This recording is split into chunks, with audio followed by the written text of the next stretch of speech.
اعوذ باللہ من الشیطان الرجیم، بسم اللہ الرحمن الرحیم۔ الحمد للہ رب العالمین والصلاة والسلام علی سید المرسلین وخاتم النبیین،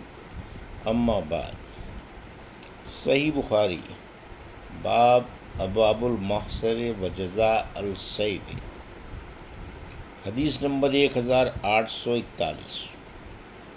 محرم کو جب جوتیاں نہ ملیں تو وہ موزے پہن سکتا ہے۔ ہم سے ابو الولید نے بیان کیا، انہوں نے کہا کہ ہم سے شعبہ نے بیان کیا، انہوں نے کہا کہ مجھے عمرو بن دینار نے خبر دی، انہوں نے جابر بن زید سے سنا، انہوں نے حضرت عبداللہ بن عباس رضی اللہ عنہ سے سنا، آپ نے کہا کہ میں نے رسول کریم صلی اللہ علیہ وسلم کو عرفات میں خطبہ دیتے سنا تھا، جس کے پاس احرام میں جوتے نہ ہوں وہ موزے پہن لے، اور جس کے پاس تہبند نہ ہو وہ پاجامہ پہن لے۔ حدیث نمبر 1842۔ ہم سے احمد بن یونس نے بیان کیا، انہوں نے کہا کہ ہم سے ابراہیم بن سعد نے بیان کیا، انہوں نے کہا کہ ہم سے ابن شہاب نے بیان کیا، ان سے سالم نے، اور ان سے حضرت عبداللہ بن عمر رضی اللہ عنہ نے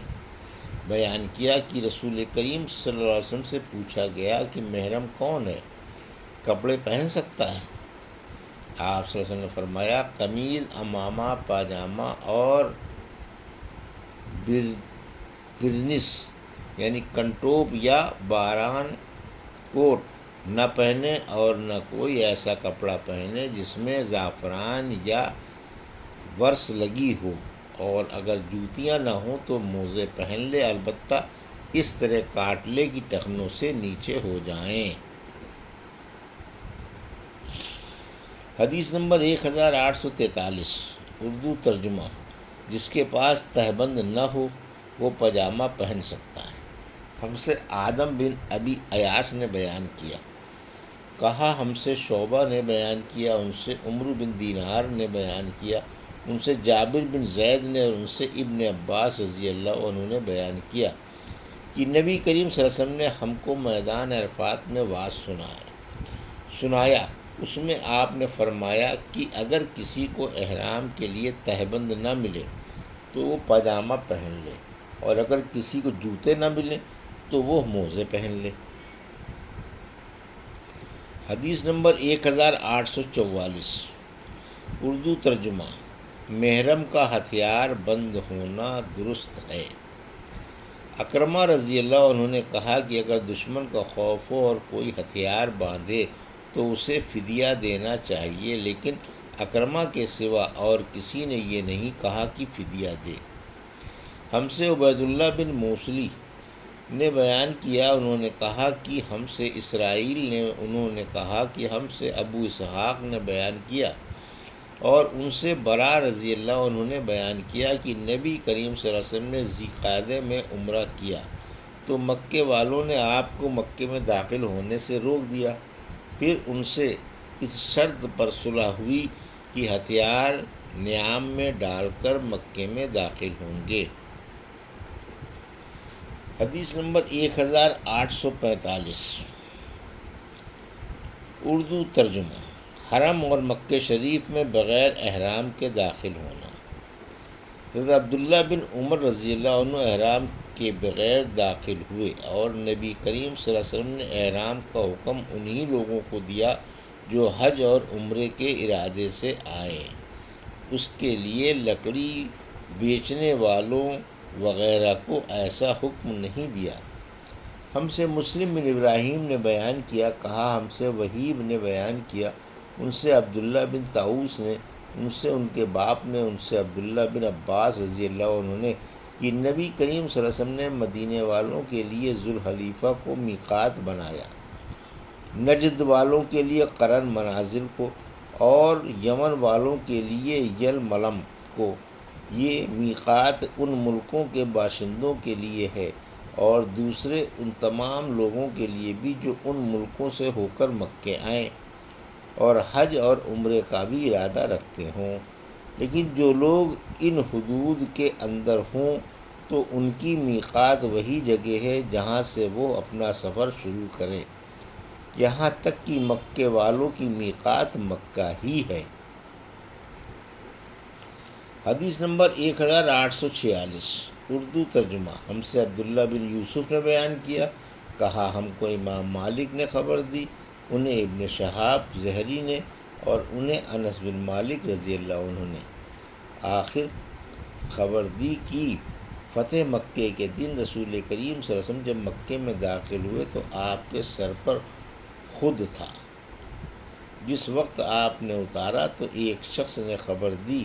کہ ابن حضل کعبے کے پردوں سے لٹک رہا ہے۔ آپ نے فرمایا اسے قتل کر دو۔ حدیث نمبر 1847، اردو ترجمہ۔ اگر ناواقفیت کی وجہ سے کوئی کرتا پہنے ہوئے احرام باندھے، اور عطا بن ابی رواح نے کہا ناواقفیت میں یا بھول کر اگر کوئی محرم شخص خوشبو لگائے، سلا ہوا کپڑا پہن لے تو اس پر کفارہ نہیں ہے۔ ہم سے ابو الولید نے بیان کیا، کہا ہم سے حمام نے بیان کیا، کہا ہم سے عطا نے بیان کیا، کہا مجھ سے صفوان بن یعلا نے بیان کیا، ان سے ان کے والد نے کہ میں رسول اللہ صلی اللہ علیہ وسلم کے ساتھ تھا کہ آپ کی خدمت میں ایک شخص جو جبہ پہنے ہوئے تھا حاضر ہوا، اور اس پر زردی یا اس طرح کی کسی خوشبو کا نشان تھا۔ عمر رضی اللہ عنہ مجھ سے کہا کرتے تھے کیا تم چاہتے ہو کہ جب آن حضرت صلی اللہ علیہ وسلم پر وحی نازل ہونے لگے تو تم آن حضرت صلی اللہ علیہ وسلم کو دیکھ سکو؟ اس وقت آپ پر وحی نازل ہوئی، پھر وہ حالت جاتی رہی، پھر آپ صلی اللہ علیہ وسلم نے فرمایا کہ جس طرح اپنے حج میں کرتے ہو اسی طرح عمرے میں بھی کرو۔ حدیث نمبر 1848، اردو ترجمہ۔ ایک شخص نے دوسرے شخص کے ہاتھ میں دانت سے کاٹا تھا، دوسرے نے جو اپنا ہاتھ کھینچا تو اس کا دانت اکھڑ گیا، نبی کریم صلی اللہ علیہ وسلم نے اس کا کوئی بدلہ نہیں دلوایا۔ حدیث نمبر 1849، اگر محرم عرفات میں مر جائے اور نبی کریم صلی اللہ علیہ وسلم نے یہ حکم نہیں دیا کہ حج کے باقی ارکان اس کی طرف سے ادا کیے جائیں۔ ہم سے سلیمان بن حرب نے بیان کیا، انہوں نے کہا کہ ہم سے حماد بن زید نے بیان کیا، ان سے عمرو بن دینار نے بیان کیا، ان سے سعید بن جبیر نے بیان کیا، اور ان سے حضرت عبداللہ بن عباس رضی اللہ عنہ نے کہا کہ میدان عرفات میں ایک شخص نبی کریم صلی اللہ علیہ وسلم کے ساتھ ٹھہرا ہوا تھا کہ اپنی اونٹنی سے گر پڑا اور اس اونٹنی نے اس کی گردن توڑ ڈالی۔ نبی کریم صلی اللہ علیہ وسلم نے فرمایا کہ پانی اور بیری کے پتوں سے اسے غسل دو اور احرام ہی کے 2 کپڑوں کا کفن دو، لیکن خوشبو نہ لگانا، نہ اس کا سر چھپانا،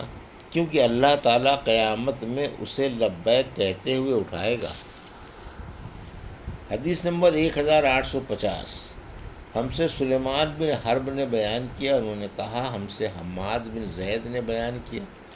ان سے ایوب نے بیان کیا، ان سے سعید بن جبیر نے بیان کیا،